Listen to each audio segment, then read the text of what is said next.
کی روشنی دے ہمیں، اے خدا علم کی روشنی دے ہمیں، زندگی جی بعض اوقات ہوتا ہے ایسا کہ امام صاحب مثلا مغرب کی نماز پڑھا رہے تھے تو نماز پڑھانے کے بعد قاعدہ اخیرہ میں بیٹھے، تشہد پڑھا، پھر کھڑے ہو گئے۔ ان کے ذہن میں یہ تھا کہ قاعدہ اولیٰ ہے، پھر کھڑے ہونے کے بعد لوگوں نے، مقتدیوں نے لقمہ دیا، لقمہ دینے کے بعد امام صاحب نیچے بیٹھے، امام صاحب نے تشہد پھر پڑھا، پھر اس کے بعد باقاعدہ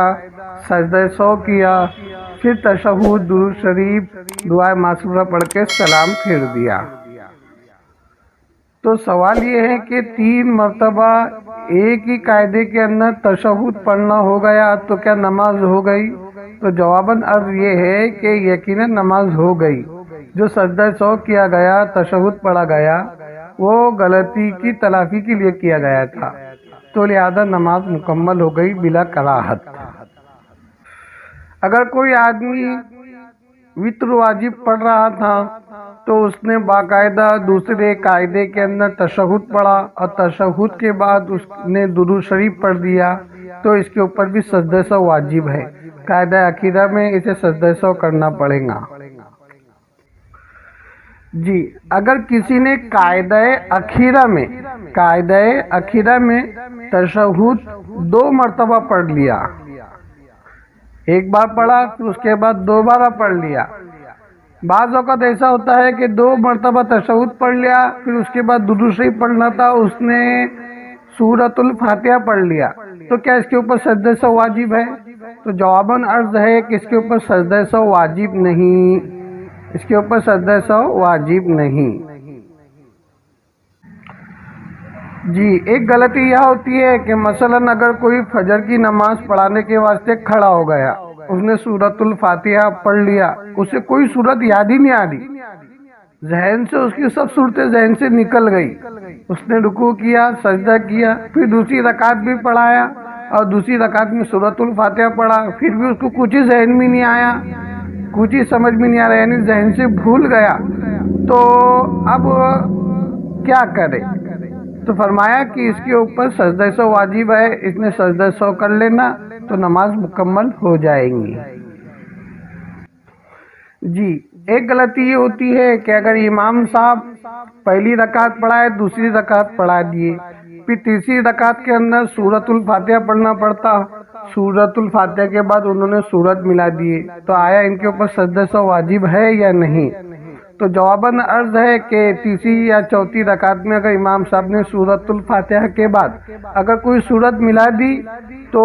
ان کے اوپر سجدہ سو واجب نہیں، ان کے اوپر سجدہ سو واجب نہیں، مگر جبراً نہ کیا جائے، جبراً ہرگز نہ کرے ورنہ مکروہ تنزیہی ہوتا۔ یہ سجدہ سو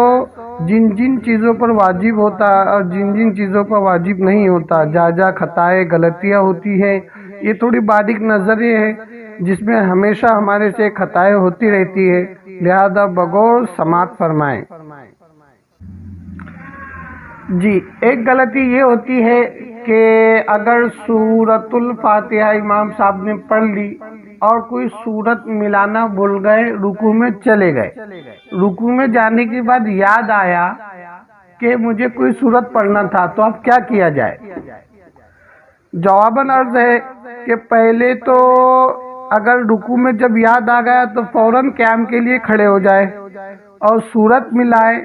پھر رکوع کرے اور تمام نماز مکمل کر آخر پر سجدہ سو کر لے۔ ایک طریقہ یہ ہے اور یہی بہتر طریقہ ہے۔ الغرض اگر سورۃ الفاتحہ کے بعد سورت نہیں ملایا، رکوع میں چلے گیا اور رکوع میں یاد آنے کے بعد وہ کھڑا نہیں ہوا، تو آخر میں اس پر سجدہ سو واجب ہوگا۔ سجدہ سو تو دونوں حالت میں واجب ہے ہی، لیکن بہترین طریقہ اور بہتر اعلیٰ افضل طریقہ یہ ہے کہ وہ دوبارہ کھڑے ہو کر سورت پڑھ لے، کوئی سورت ملا لے، پھر اس کے بعد رکوع سجدہ مکمل نماز کرے بعد سجدہ سو کرے۔ اگر اس نے کھڑے ہو کر صورت نہیں ملایا تو بھی آخر میں اگر سجدہ سہو کر لے گا تو نماز مکمل ہو جائے گی۔ اسی طریقے سے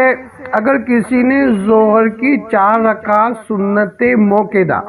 جو ظہر کی فرض نماز سے پہلے پڑھی جاتی ہے 4 رکعت سنت موقدہ، میں سنت موقدہ کی بات کر رہا ہوں، 4 رکعت سنت موقدہ کی اس نے نیت کر لیا، قاعدہ اولا پڑھا، پھر آگے بھی اس نے نیت کرا کہ مجھے 2 رکعت ہر مکمل کرنا ہے، تو الغرض اگر ایک غلطی اس سے یہاں پر یہ ہو جائے کہ قاعدہ اولا میں تشہد کے بعد درود شریف پڑھ لیا تو کیا اس کے اوپر سجدہ سہو واجب ہے؟ تو جواباً عرض ہے کہ اس کے اوپر سجدہ سہو واجب ہو جائے گا، اس کے اوپر سجدہ سہو واجب ہو جائے گا، کیونکہ بعض حضرات کہتے ہیں کہ بھی سجدہ سہو واجب نہیں ہونا چاہیے، وہ نوافل کے اندر ہے، اگر نوافل کی 4 رکعت سنت پڑھ رہا تھا تو اسی طریقے سے اس نے قاعدہ اولا کے اندر اتحیات کے بعد تشہد کے بعد درود شریف پڑھ لیا تو اس کے اوپر سجدہ سہو واجب نہیں۔ یہ سنت موقدہ کی بات کر رہا ہوں، اگر سنت موقدہ میں قاعدہ اولا میں تشہد کے بعد اگر اس نے درود شریف پڑھ لیا تو اس کے اوپر سجدہ سہو واجب ہو جائے گا۔